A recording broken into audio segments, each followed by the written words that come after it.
The Birdie Board podcast is brought to you by the Birdie Board app, the easiest way to track matches, scores, and handicaps with friends. Now, here's your host, Corey, with another episode of the Birdie Board podcast. Welcome back to episode 18 of the Birdie Board podcast. So, my voice might sound a little different today, and that's because I have a bit of a story. I'm sure a lot of you have experienced a lot of the weather that's been happening over the last week or so. I am no exception here in the Northeast. And on Sunday, I was set to fly out to Los Angeles for work. With the winter storm, I changed my flight to Monday thinking that I'd be okay. And my flight was supposed to be at 8 a.m. in the morning. And after about 7 hours of delays, my flight was finally canceled. Well, American then put me on a new flight about 45 minutes after that to fly to Boston, and then from Boston I would fly out to LA. And I got on the flight to Boston. Unfortunately, my bag did not also get onto the flight to Boston. Landed in Boston, waiting for my layover, delay for the layover, and then it was finally canceled. So I was left in Boston without my bag. Had to get a hotel, got a hotel for the night, tried to fly back out to Los Angeles the next day, didn't end up working out, so ended up flying back home that evening. And I say all of this because of the key thing is I didn't have my bag anymore, and for some reason they put my bag on a flight to Dallas. I'm guessing they were going to send it all the way to LA. And my normal podcasting mic is in that bag because I was going to record this episode while I was on that work trip. So I have just my regular headset today. It just is it is a gaming one that I used to use. So it has a decent mic, but it's probably not as nice as my podcast mic. But it is what it is. I do have a good headset though, so hopefully it will sound okay. Last Thursday was the first time I swung the golf club and actually hit a ball all of offseason. I've mentioned I've moved and stuff, so haven't had as many opportunities, especially in the Northeast with how cold it's been. I went to a golf simulator with a bunch of buddies of mine, and we played alternating shot for 9 holes. And unfortunately, me and my buddy lost that. But then we came back and did individual plays, and I did win going back in individual plays. So it felt good, and it got me excited because it kind of inspired me to talk about what I want to talk about today. And that's actually getting into some swing tips. So far on this podcast, we've focused entirely on winter golf. It just hasn't really been, I guess, a ton of episodes to talk about the swing. And that was mostly purposeful just because not a lot of people can swing the club. And I still don't think that's changing for most of the country for the next at least maybe half a month to a month. I know down south, probably in March, a lot of you guys will start being able to get back out on the course, definitely maybe hit the range on a nice day. But the Northeast, we probably still have, or just North in general, we probably still have like a month to a month and a half, 2 months before we can really start hitting the ranges and going outside and playing some real golf again.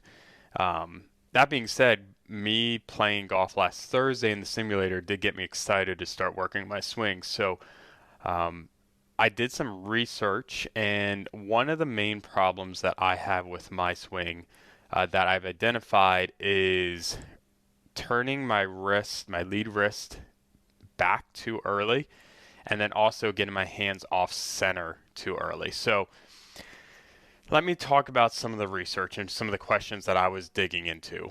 And this analogy helps explain it the best, in my opinion. So if you hold your fist out straight in front of you, so if you are watching this, I have my left hand up as a right-handed golfer, and the back of my left hand would be facing the target.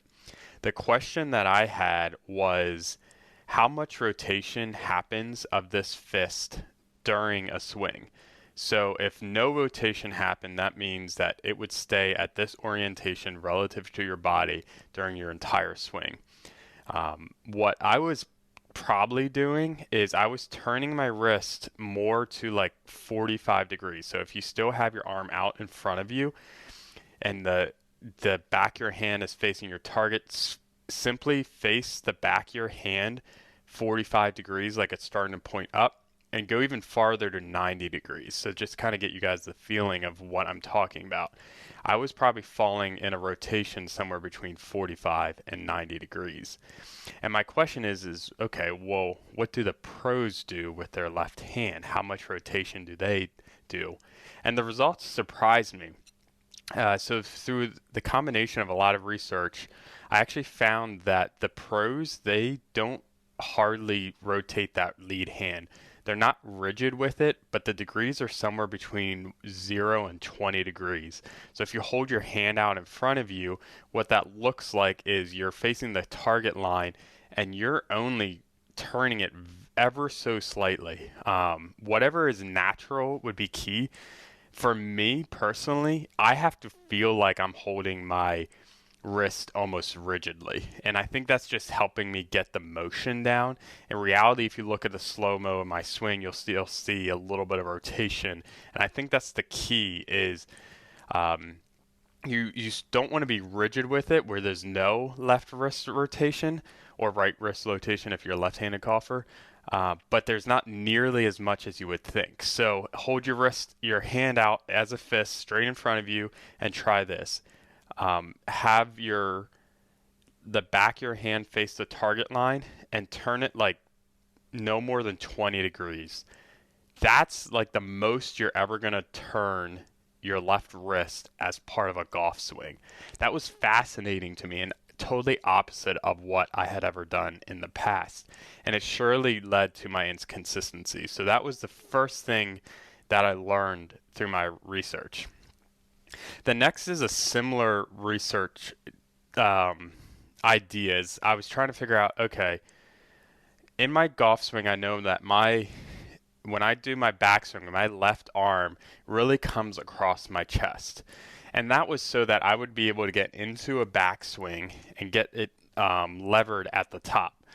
Well, my question was, if I put my hands straight out and I put them kind of in a prayer motion, kind of pointing straight out for me, how far off center does it come? And off center without rotation. So it's kind of hard to demonstrate, but like bend your trail arms so that you don't have rotation in your torso. How far off does your hands come from the center line? And the result of that was pretty interesting to me as well, because it wasn't nearly as much as you would think. I'm going to get the actual numbers. If you're interested in actually reading about this, I made a blog post about this that you can go and actually dig into the numbers a little bit more. And if you're a little bit more technical or just want to learn more about this, I do have a blog post on birdieboard.golf that you can read up on this. But I wanted to get you guys the exact, I got to pull it up real quick. I should have been more prepared, but hey, it is what it is. We've talked about this before. I'm always going to be authentic. If this was a nice polished podcast, it'd be very different. Anyways, so I just pulled it up. Let's see. So here it is. So here's the numbers. Let's start back at the beginning. Hands are out in front of you. Kind of make a prayer motion with your hands and extend both of your arms so that you're perfectly centered. The question is, how far off center are you gonna go when you start to collapse that trail arm? And the answer is not as nearly as much as you would think. So these are numbers from the pros too. At takeaway, pros stay 0 to 15 degrees off of center. That's nothing. I mean, that's like a couple inches to the right off of center. I mean, that's hardly any movement. And by the time they get their lead arm to parallel in their backswing, they're no more than 30 degrees off center. So if you can picture that, 45 degrees would be like pointing halfway to your side. So it's less than that. You're really not moving your hands off of center very much during your swing. So think about that consistency and something that really hit me. So there's two things that we talked about is how much lead wrist rotation you have. We talked about it. It's barely anything. It's no more than 20 degrees. And now we're talking about, okay, how far off center do my hands move? Well, again, barely anything. 0 to 15 degrees on early takeaway. At most 30 degrees for most pros. These are really small numbers and a big mistake that I've been making in my golf swing. So think about what happens when you go further than, let's say, the 20 degrees of wrist rotation or the 30 degrees across your chest. Well, as a lot of times in your golf swing, you have to overcompensate to correct those things. So if you're thinking, let's just think about the lead wrist. So if I rotate my lead wrist, let's say to what I usually do, like 45 degrees or maybe even 60, 70 degrees, what do I have to do in order to hit the golf ball? Well, before I make contact to the ball, I have to reorient my wrist back to facing the target. Otherwise, my face of my club is going to be extremely, extremely open. And that is such a timing thing. So I have to close it from 60, 70 degrees back to 0 degrees or close to it. That's a lot of movement that I have to time perfectly in my golf swing. You combine that now with the second part where, okay, how much off center are my hands? Now they don't have to get back to center, but like if I'm moving my hands 30 or 40, 50 degrees off of center, they do have to get back to like 15 degrees at least or 10 degrees in order for me to make contact. So now you're talking about these two angles that are just having to correct drastically. And I've done this over the years. So what I've been able to do is get the timing right. And what you'll see, and I think this is a key tell if you have mistakes like this, is you're going to see a lot of holes where you look like you're just the best golfer in the world. You can time everything perfectly. You have a lot of energy. But then your timing just gets a little bit off, and then you're going to have a triple bogey or a quadruple bogey, and it just destroys your score. That is my golf game, and I think it's a direct result of me being way too large with my angles and my wrist rotation, and also way too large with the angle of my hands moving off center, because I have to just be perfect with my timing, and I can't keep that timing up all round. Another thing that's really indicative of this is being poor with your long clubs, because with these long clubs, it's harder for you to get that wrist back. So I'm thinking like with my driver, well, I'm constantly coming through with my driver face way open, and that's just because I just don't have the ability to close it like I do with my shorter clubs. There's more time also in the backswing with it being longer for those angles to get even worse. So that's why for me personally, I don't hit my longer clubs as well as I hit my shorter clubs. I always talk to my friends saying I get better as I get closer to the hole. I think it's a direct result of these angles where I'm just moving so far off that like once I get to these longer clubs, I just can't even put two shots in a row together. I can get one good drive and then the next hole I have a bad drive because I just can't get the timing right.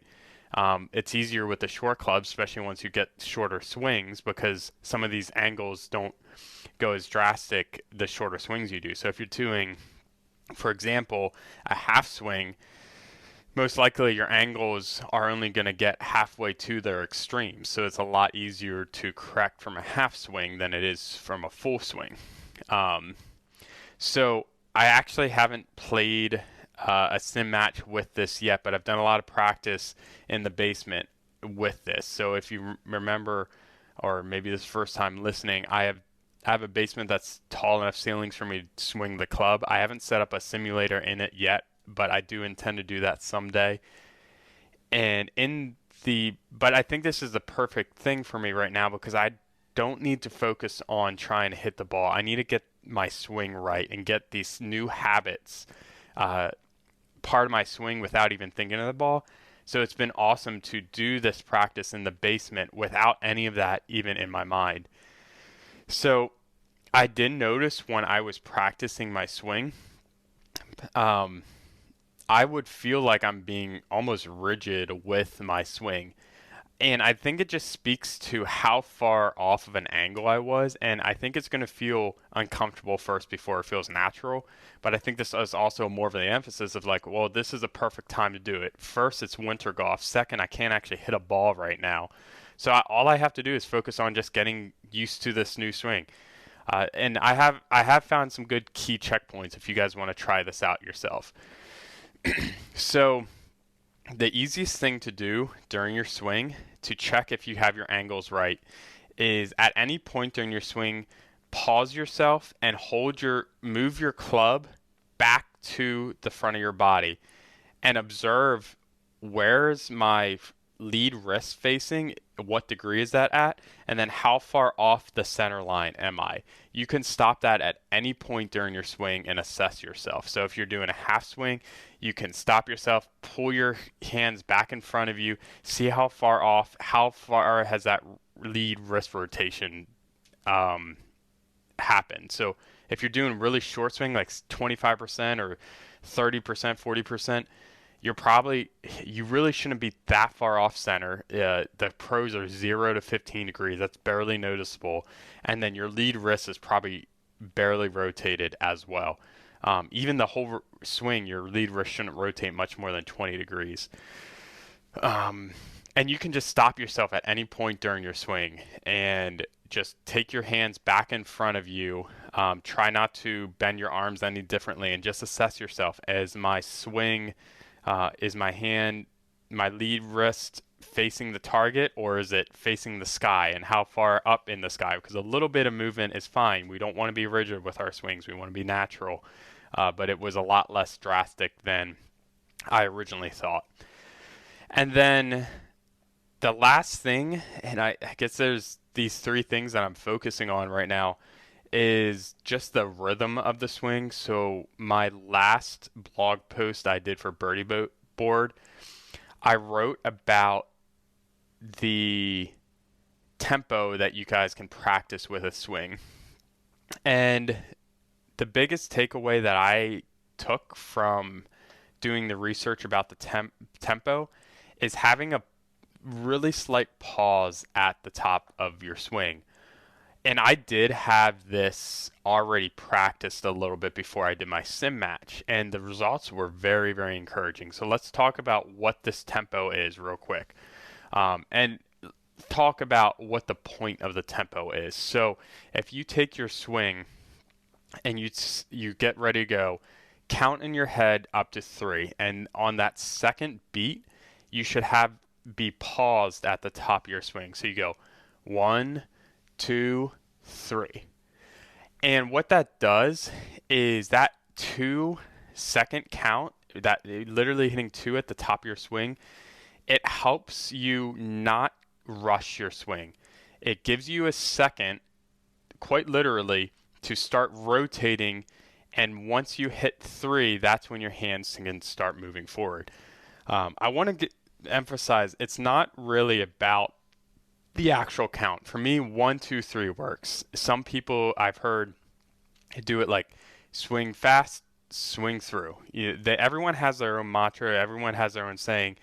Eventually, I think you do this enough and it just kind of becomes second nature and you're not repeating it to yourself. But for me, what it did is it gave me a second I didn't realize I needed in order to start my rotation before my hands. And that's really important to avoid things like slices or a handsy swing or all arm swings. It forces you to get your body rotation in. So you can actually combine all 3 of these things, because I think that 1, 2, 3 motion helps you not get too rigid as you're practicing these degrees.